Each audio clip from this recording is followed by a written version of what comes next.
मनीष कश्यप उग्रवादी बन गए, आतंकवादी बन गए, साथ ही नक्सलवाद बन गए, क्योंकि उनके ऊपर एनएसए एक्ट लागू कर दिया गया है। सरकार के नजर में मनीष कश्यप देश हित के लिए समझिए कि असुरक्षा पैदा कर सकता है।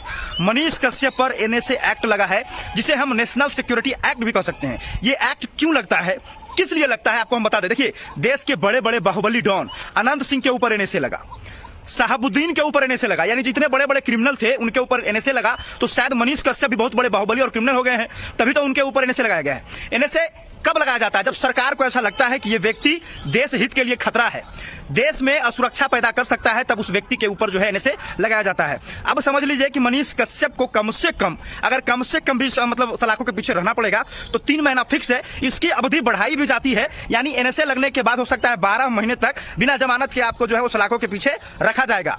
हालांकि मनीष कश्यप ने जो सुप्रीम कोर्ट में अर्जी दिया था कि हमारा केस जो है वो सभी एक जगह चले, इस पर आज सुनवाई होगी और सुनवाई चल भी रही है। लेकिन सबसे बुरी खबर यह है कि मनीष कश्यप पर एनएसए लगाया गया है, नेशनल सिक्योरिटी एक्ट लगा दिया गया है। देखिए, बड़े बड़े बाहुबली और बड़े बड़े क्रिमिनल जो बड़े बड़े कांड करके छुपे रहते थे, भागे रहते थे, उनके ऊपर एनएसए लगता था तो ऐसा समझ में आता था कि नहीं थोड़ा बहुत ठीक है। लेकिन क्या मनीष कश्यप उग्रवादी हैं? क्या मनीष कश्यप आतंकवादी है जो उनके ऊपर एनएसए लगाया गया है? देश के लिए यह खतरा है क्या मनीष कश्यप? मुझे इसकी जानकारी चाहिए। क्या मनीष कश्यप देश के लिए खतरा है? भ्रष्टाचार पर आवाज उठा रहा था, भ्रष्ट इंजीनियर पर आवाज उठा रहा था, भ्रष्ट सरकारी अस्पताल की हकीकत दिखा रहा था, भ्रष्ट शिक्षा की पोल खोल रहा था। तो क्या ये सरकार की नजर में मतलब शांति भंग कर रहा है? ये बताइए आप लोग, क्या कि मनीष कश्यप शांति भंग कर रहा है? क्या आप लोगों को ऐसा लगता है कि मनीष कश्यप शांति भंग कर रहा है? ऐसे में तो आपने फोर्थ पिलर को दबाने का प्रयास पूरी तरीके से कर लिया। आप मनीष कश्यप के यूट्यूबर कहते हैं। आर्टिकल 91 में यह संविधान में यह साफ तौर पर यह लिखा गया है कि कोई भी व्यक्ति अपनी स्वतंत्रता का अधिकार रखता है और आवाज उठाने के लिए स्वतंत्र है। तो क्या मनीष कश्यप जो अपने स्वतंत्रता का अधिकार को देखते हुए आवाज उठा रहा था तो वो उग्रवादी हो गया? आपने एनएसए लगा दिया। पहली बार देश हित में देश में किसी पत्रकार को जो है ट्रांजिट रिमांड पर भेजा गया। उसके बाद मुझे लगता है कि पहला ऐसा ये पत्रकार होंगे जिनके ऊपर एनएसए लगा है, कभी नहीं लगा होगा। हमारे बिहार सरकार के कई ऐसे मंत्री हैं जिन पर ना जाने कई ऐसे मुकदमे संगीन दर्ज है, 302 से लेके पता नहीं 353 और क्या क्या मतलब दर्ज है मुकदमा।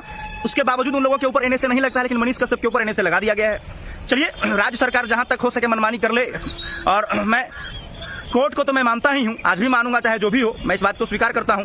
लेकिन वही संविधान और वही कोर्ट मुझे भी ये ताकत देती है और आप लोगों को भी ताकत देती है कि आप अपनी बातों को पुरजोर तरीके से रखें, शांति तरीके से रखें। लेकिन जो भी हो रहा है, बिहार की सरकार, ये जनता सब देख रही है, जवाब आपको जरूर मिलेगा। लेकिन मैं ये कहना चाहूंगा कि कोर्ट मनीष कश्यप पर निष्पक्ष तरीके से फैसला सुनाए, ना किसी के दबाव में आए, ना कुछ है। बिहार के बड़े बड़े चर्चित कांड, बॉबी कांड पटना में लगभग 1983 ईस्वी में हुआ था, इसमें कई बड़े बड़े सफेद पोस्ट के नाम सामने आने वाले थे। वैसे वैसे मामले को दबा दिया जाता है, बड़ा बड़ा मामला को दबा दिया जाता है, छोटे से मुद्दा को लेकर जो इस तरह से बिहार में सियासी घमासान मचती है कि पत्रकारों को सलाखों के पीछे भेज देती है।